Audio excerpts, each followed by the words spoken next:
नमस्कार दोस्तों, कैसे हैं आप लोग। मेरी चैनल में आप सभी का स्वागत है। मेरी चैनल रंगीन राह है, ये रोड टू सक्सेस से रोड टू स्टार्टअप। दोस्तों, बहुत दिनों के बाद कुछ मिले हैं हम लोग, तो मैं ये बताना चाहूँगा कि इंडस्ट्री में बहुत सी कुछ उतार चढ़ाव कुछ आ गए हैं। जबकि गदर 2 रिलीज़ होने के बाद जो भी सैलाब आया था, उसकी वजह से सब देश प्रेम की तरफ ज़्यादा झुकने लगे हैं और बहुत से निर्माता लोगों ने देश प्रेम की फिल्में बनाना शुरू कर दिया है। बहुत साल पहले 58 साल पहले फिल्म आई थी हकीकत ऐसी फिल्म थी। फिल्म हकीकत देश प्रेम की इतनी अच्छी फिल्म थी कि उस वक्त पे उन्होंने उस फिल्म ने बहुत झंडे गाड़ दिए थे, बहुत से नाम बनाए थे, बहुत से म्यूज़िक में भी, संगीत में भी बहुत अच्छे झंडे गाड़ दिए थे। मदन मोहन जी का संगीत था और कलाकार भी बहुत थे। उसमें कलाकार कौन कौन थे वो मैं आपको बताऊंगा। और उस फिल्म के बारे में आज आपने सोचा होगा कि ये 58 साल के बाद, 58 ईयर्स के बाद आज क्यों फिर वापस उनकी ये बातें हो रही है। लेकिन ये बात होने लायक ही है, क्योंकि फिर से वही 58 साल पहले का देश प्रेम लोगों में जाग उठा है। गदर 2 की सफलता के बाद बहुत सी फिल्में बन रही है देश प्रेम पे। तो दोस्तों, हकीकत उस वक्त की बेहतरीन फिल्म थी, देश प्रेम की फिल्म थी। और उस फिल्म के बारे में जब उस वक्त के प्राइम मिनिस्टर जवाहरलाल नेहरू ने ये आइडिया दिया था, चेतन आनंद को आइडिया दिया हुआ था कि ऐसी फिल्म बनाओ, हमारे सिपाहियों पे फिल्म बनाओ, हमारे सिपाहियों पे फिल्म बनाओ, उनके जीवन पे फिल्म बनाओ और उनका मनोबल बढ़े, ऐसी कोई फिल्म बनाइए। तो तब चेतन आनंद ने नक्की कर लिया था कि ये फिल्म ऐसी ही बनाएंगे और देश प्रेम की फिल्म बनाएंगे। और वो फिल्म बनी थी 58 साल पहले। उसमें कौन कौन थे, कलाकार थे, मैं बताता हूँ। दोस्तों, उसकी कहानी और उसके कलाकार के बारे में बताऊं, उससे पहले ये मैं बताना चाहूँगा कि जेपी दत्ता साहब ने जैसे कि बॉर्डर फिल्म बनाई थी और बहुत सी फिल्में बनाई थी, बॉर्डर, एलओसी और भुज दी प्राइड और बहुत सी फिल्में बना चुके थे। लेकिन अब एक नई फिल्म आ रही है, सेम बहादुर यानी अपने फील्ड मार्शल मानेकशॉ पे फिल्म जो बन रही है, वो सेम बहादुर फिल्म जो है, वो भी देश प्रेम के उस कैटेगरी में ही रख सकते हैं। तो दोस्तों, उसके बारे में कुछ बताऊंगा। तो दोस्तों, ये देश प्रेम कैसे अचानक से उड़ गया। बॉर्डर के बाद एलओसी बनी, बहुत सी फिल्में बनी। गदर 2 ने तो ऐसा गदर मचाया था कि लोगों की फिर से ये, हमारे लोगों में तो ये कहना है हिंदुस्तानियों के कि उन्हें सिर्फ जगाने की ज़रूरत है। हिंदुस्तानी लोगों का खून खोल गया था ये फिल्म देख के।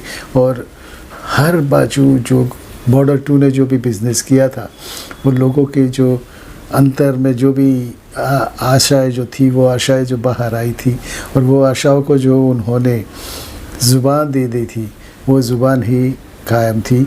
और 66 साल के हीरो को फिर से नई ज़िंदगी मिल गई और वो बॉर्डर 2 हिट हो गई। दोस्तों, ये ऐसी कुछ बात है सेम बहादुर की भी। तो दोस्तों, ये मैं कुछ कहानी का बैकड्रॉप बताता हूँ। ये एक हकीकत एक ऐसी कहानी थी कि हमारे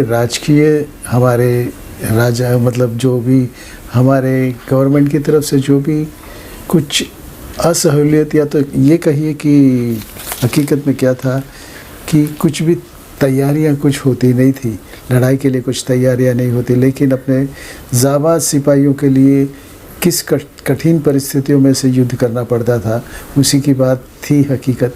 यानी हकीकत में क्या बताया गया था, हिंदी चीनी भाई जो चाइना के साथ जो हमारी वॉर हुई थी, उसमें परिस्थितियों के अगेंस्ट जाके हमारे जाबाज सिपाहियों ने जो लड़ाई लड़ी थी और हिंदी चीनी भाई का जो नारा दिया था।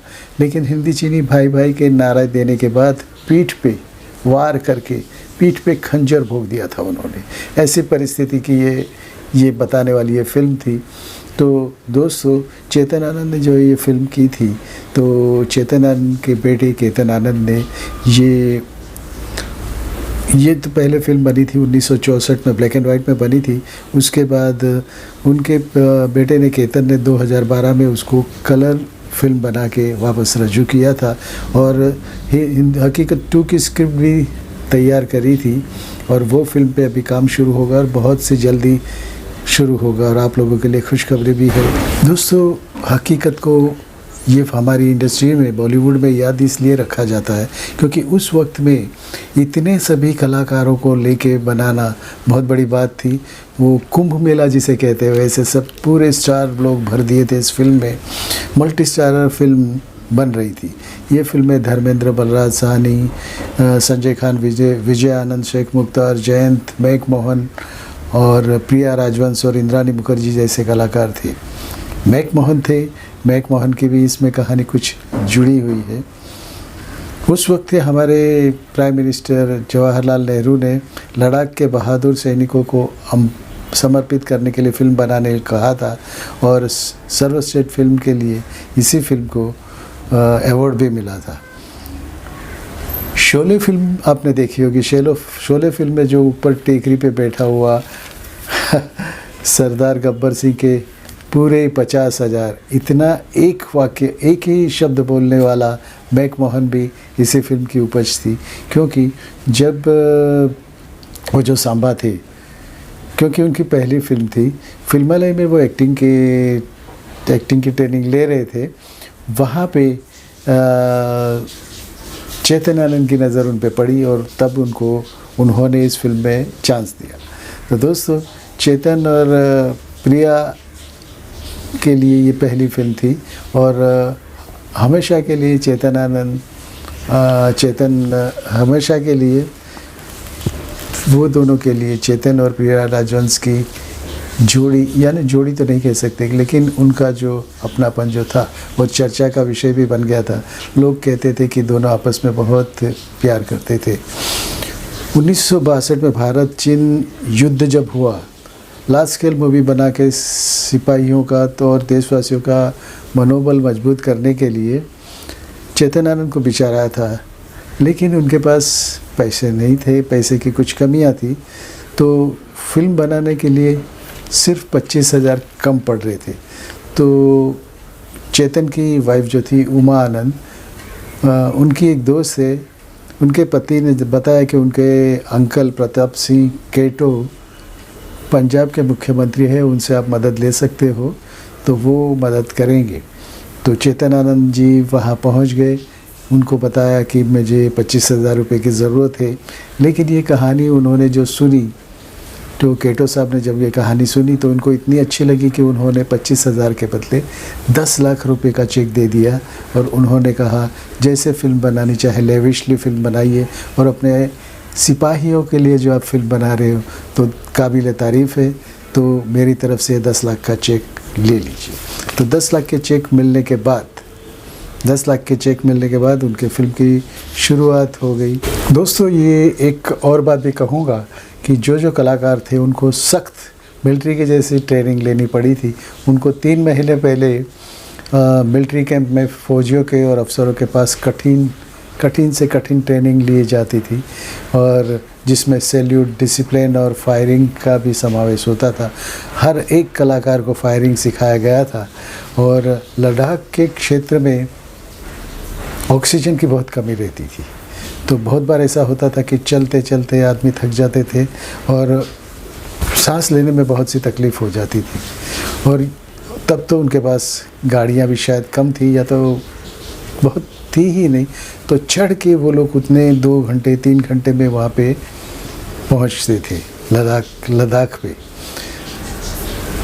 दोस्तों, ये तो हुई यूनिट की बात, लेकिन कहानी लिखने में रोज़ रात को दूसरे दिन का सीन कौन सा लेना है, ये सीन चेतन आनंद और बलराज साहनी जी लिखते थे।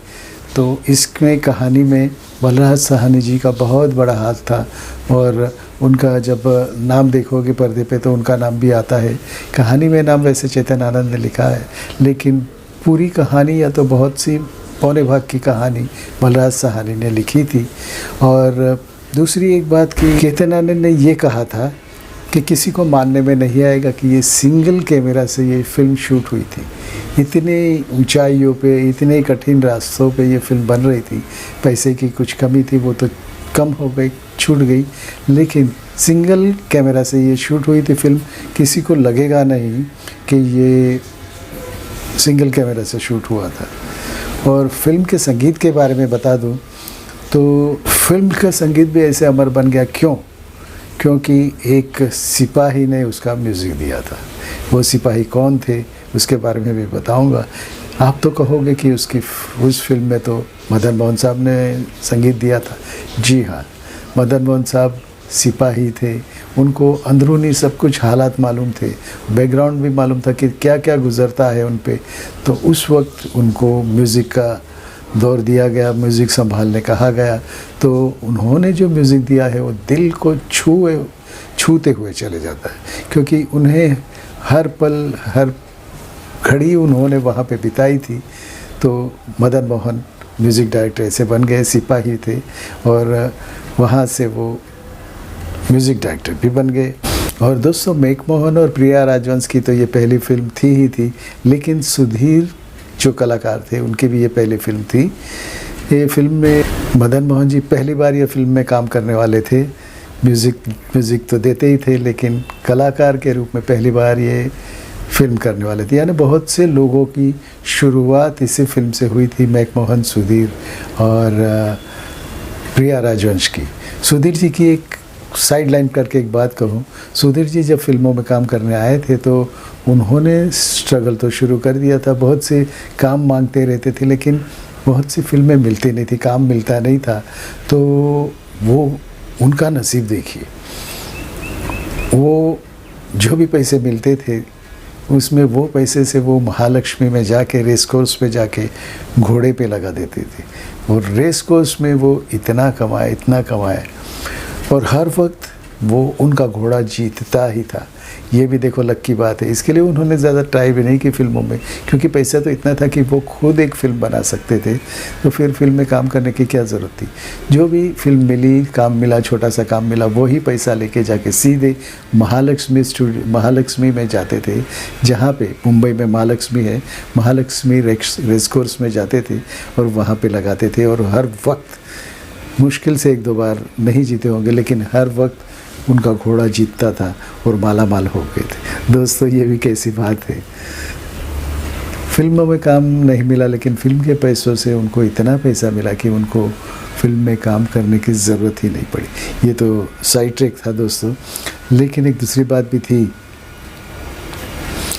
आर्मी के एक ऑफिसर के लिए एक रोल था, तो आर्मी में ही मदन मोहन साहब थे, तो वो रोल मदन मोहन साहब तैयार हो गए थे, शूटिंग के लिए निकले, लेकिन कोई टेक्निकल कारण से फ़्लाइट कैंसिल हो गई और वो जा नहीं पाए। 1 सप्ताह के बाद वहाँ लद्दाख की फ़्लाइट थी, तो वो जा नहीं सकते। तो ये 1 सप्ताह तो बहुत ज़्यादा हो जाता था। मदन मोहन का रोल चेतन के विजय आनंद को दे दिया गया। मदन मोहन जी जो रोल करने वाले थे चेतन विजय आनंद को दे दिया गया। नहीं तो इस फिल्म से मदन मोहन साहब जो म्यूज़िक के इतने मास्टर थे, कलाकार भी बन जाते, बहुत बड़े कलाकार बन जाते थे, लेकिन देखो नसीब ने उनको म्यूज़िक में ही आगे बढ़ाना था, तो म्यूज़िक डायरेक्टर बन गए। फिल्म के गाने इतने हिट हुए थे, बहुत से गाने थे, जैसे कि हो के मजबूर, मुझे उसने बुलाया होगा, और मैं खेलो ना मेरे दिल से, बहुत से गाने हैं।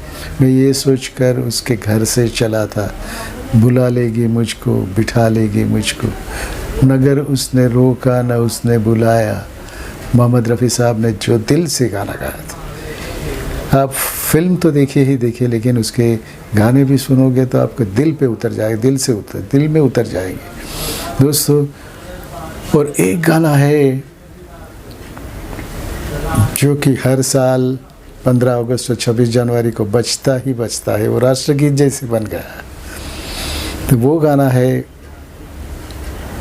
कर चले हम फिदा दान वतन साथियों, अब तुम्हारे हवाले वतन साथियों। ये गाना इस कदर बनाया गया हुआ है कि वो सुनते ही हमारे दिल में एकदम देश प्रेम की भावना उठती है। तो ये गाना तो राष्ट्रगीत से भी बड़ा हर वक्त बचता है 15 अगस्त और 26 जनवरी को। दोस्तों, ये फिल्म पंडित जी को बहुत अच्छी लगी थी। फिल्म जवाहरलाल नेहरू जी ने ही बताई थी, लेकिन ये फिल्म पूरी होते होते ही जवाहरलाल जी की मौत हो गई थी, वो ऑफ हो गए थे। तो इससे चेतन आनंद बहुत दुखी हुए थे। चेतन आनंद जी बहुत दुखी हो गए थे और फिल्म में उनकी जो अंतिम यात्रा हुई थी उसके दृश्य उन्होंने समाविष्ट किए थे। ऐसी क्लासिकल हकीकत बने, लेकिन मदन मोहन, कैफी आज़मी, चेतन आनंद, बलराज साहनी, उनकी खोट तो रहेगी। चेतन आनंद के बेटे हैं, वो हकीकत पार्ट 2 बना रहे हैं। वो उनके पिताजी की आखिरी इच्छा थी। तो दोस्तों, हम भी राह देखते हैं हकीकत पार्ट 2 का। दोस्तों, आपको ये हकीकत कैसी लगी? और ये हकीकत पार्ट 2 बनने जा रही है। दोस्तों, ऐसे ही कुछ बातें लेके आऊँगा। नमस्कार आप लोगों का। अगर आप नए हो तो नीचे जो मेरा लोगो आ रहा है उस पर सब्सक्राइब कीजिए और बाजू का लाल बटन दबा दीजिए और ऑल पे बटन दबा दीजिए। दोस्तों, मिलते हैं ऐसे ही वीडियो में। भारत माता की जय, वंदे मातरम। I love you friends. दोस्तों, पसंद आया होगा। अगर आप कुछ चाहो तो मुझे वीडियोस में बताइएगा, नीचे बताइएगा नरेशंस में, तो मैं वो वीडियो बनाऊंगा। तो दोस्तों, भारत माता की जय, वंदे मातरम।